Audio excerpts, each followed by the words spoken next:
Hey guys, what's up? This is a video relating to book stuff, so if you're not interested or not kind of up to date with what I've been posting on Facebook or Twitter, whatever have you, in the context of like future books and stuff, then feel free to click away. It's totally fine, but leave a like on your way out, maybe.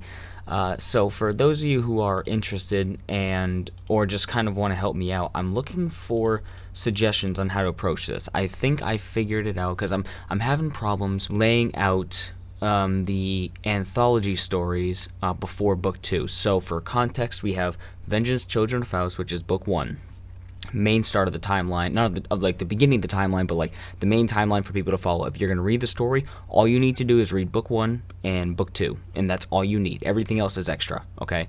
And then I have backstories. I have the Origins series, mini-series I have, which is Origins Impurity, which follows characters that appear in book 1, Felix and Destro. And then you have Origins Transgression, which I just finished, which follows characters that also appear in the story, Alex and, well, I guess Alex and Rachel, the main character's parents, and how they met and how they got together and how decisions that were made affected the story of book 1 and kind of set up a lot of stuff. So I have Origins Impurity, Origins Transgression, and back in Origins together, book 1, Vengeance, Children of Faust, and then I have something called Cataclysm. And Cataclysm doesn't fall in the Origins story, and it's kind of a prequel to the Origins, which are a prequel to main book 1.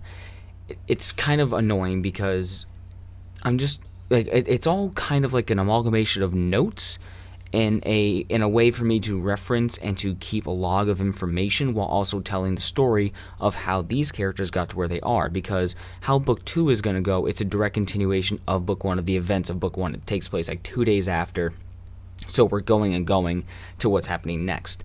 Now, where you do get some backstory for some more from the events and who these new characters, like the new antagonists that get introduced in book 2, you get backstory of them and the old antagonist and some other characters from book 1 in the context of book 2. You get that exposition in there, and you get characters like I'm gonna try to avoid names and stuff, but to avoid spoilers, like, oh, so they are in book 2, or so they aren't in book 2, kind of thing. I want you to draw any conclusions, but I'm trying to figure out, the main thing I'm trying to do is figure out how to release the documents. So obviously book 1 goes out as its own thing, but everything else I'm struggling. I have debated on.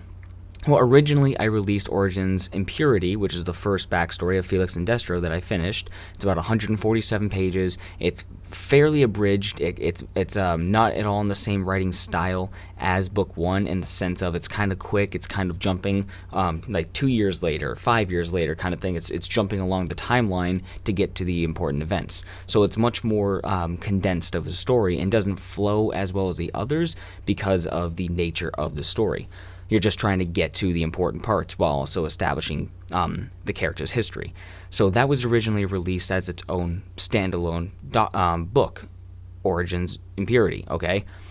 And then I thought, well, maybe, since I'm also writing Origins Transgression, why don't I combine those into one document and also combine all these other backstories that take place for Cataclysm into one document and make it something called the Origins Anthology, which contains all these characters' stories.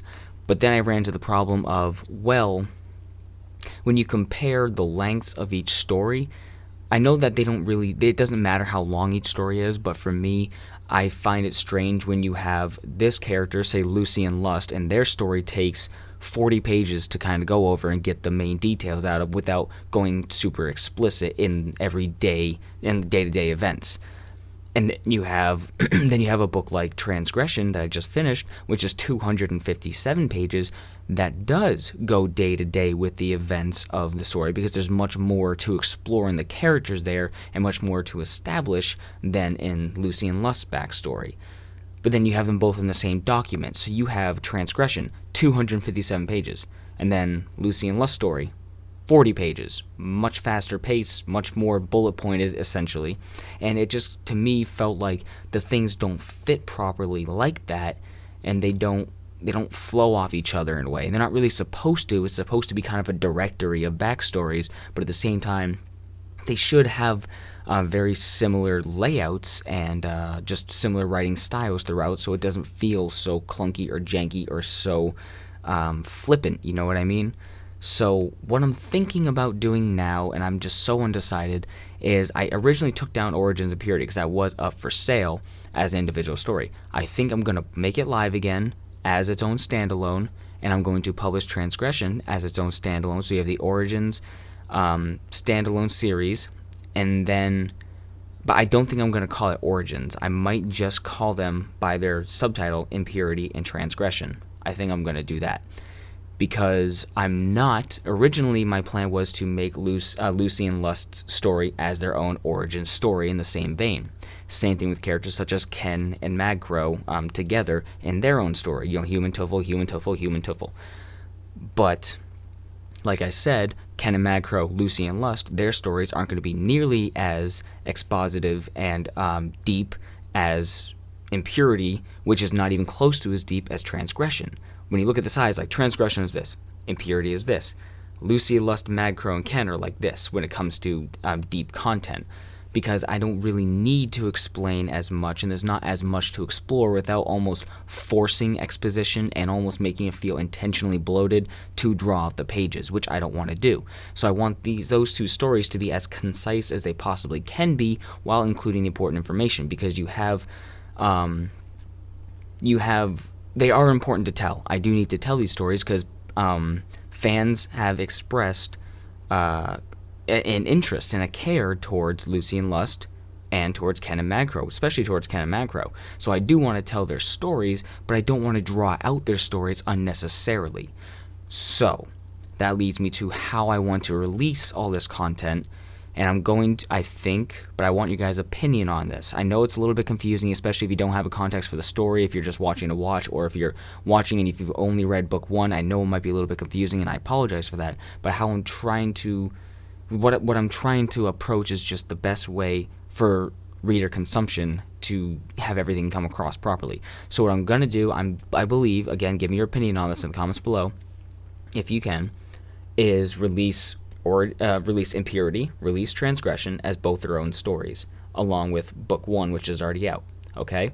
And in the subtitles of those, like in the book, I'll mention that this is part of a standalone backstory series called Origins or whatever have you, so people who pick it up will know that this isn't a direct sequel or anything to the main timeline, and they do take place in different years, obviously.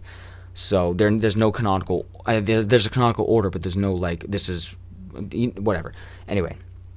And then I'm going to have a separate book anthology called Cataclysm, which I have right now written out, which goes over the literal creation of the world, the book's known universe, the actual creation of that universe, and it goes over that kind of thing to really lay the foundation for how everything transpired and how it all came crashing down, leading to where we are in book one.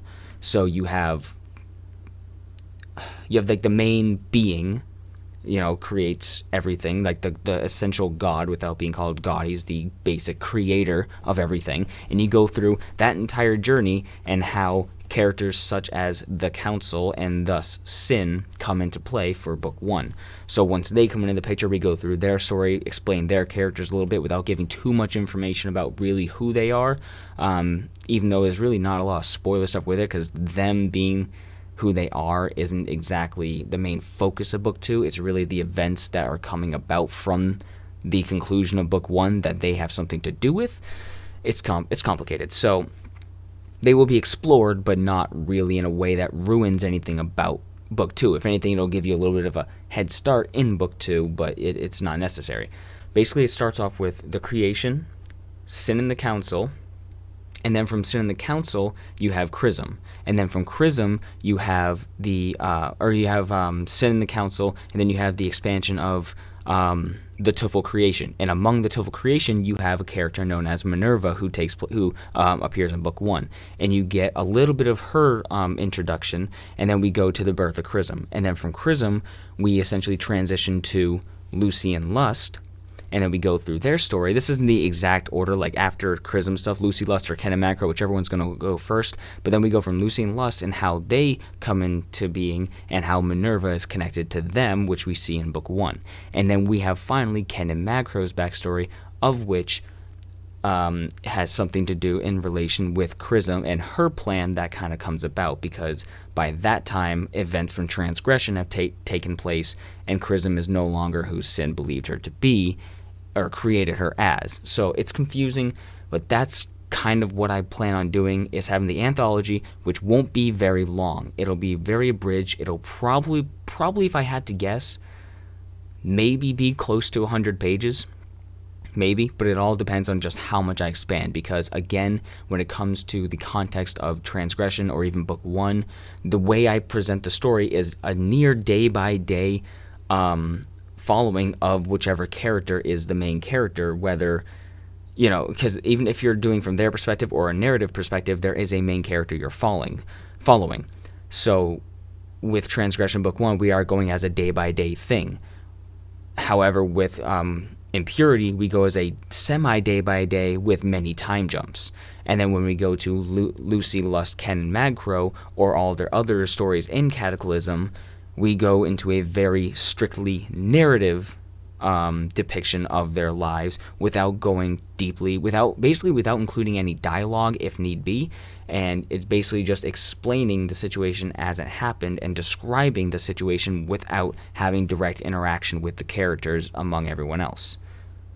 So, that's how it's going, and that's why writing is one of the most stressful things I have ever done in my life, because I am trying to make this the best it can be without bloating it, without overloading myself, and without undertelling a story. So, that's the plan. Book 1, Book 2, when Book 2 comes out, I'm going to do Book 2 after I get Cataclysm all situated, because I want to get that situated so I can use it basically as a big reference point when I'm writing Book 2, so I can make sure I have canonical information on both fronts. So I need to establish the lore as best to my ability. That way I can use that lore as Book 2's groundwork so I can write Book 2. Book 2 won't be that hard to write. It will definitely take a long time. Don't worry. It will take a long time and a lot of commitment and devotion. But the strength that I have with Book 2 this time around that I didn't have in Book 1 is lore. When I wrote Book 1, I had nothing. I had no pages before and no pages after, just the page I was looking at. And that's why it took me 8 or so years to do it, because I was building literally everything, realizing things, finding plot holes, finding better advances, deleting and restarting, and all that stuff. When it comes to Book 2, it won't take me 8 years to write Book 2. Yeah, it might take me a year. It might take me 2 years. I don't know. But the sooner I can get this stuff done and out of the way and have the foundation, the groundwork, and an actual established canonical timeline to go by with dates and characters, then I can write Book 2 way easier. It'll be so much easier to literally just do notes, right? Notes, this happened. I gotta make sure that's right. Okay. How did this happen again? What was this character's motivation or name? Oh yeah, I have that written here, kind of thing. And of course, Cataclysm will be released as its own thing. I just don't know exactly when, but I don't see really much of a problem with releasing it now, because it'll almost act as sort of a before and after for Book 1. Anyway, that's what I'm trying to figure out. That's what I'm trying to plan. So, thanks for watching. If you have any ideas or suggestions, let me know in the comments below, even though you probably don't, because you don't know half of what I'm talking about. But either way, thanks again. I will see you guys later. Wish me luck. Bye-bye.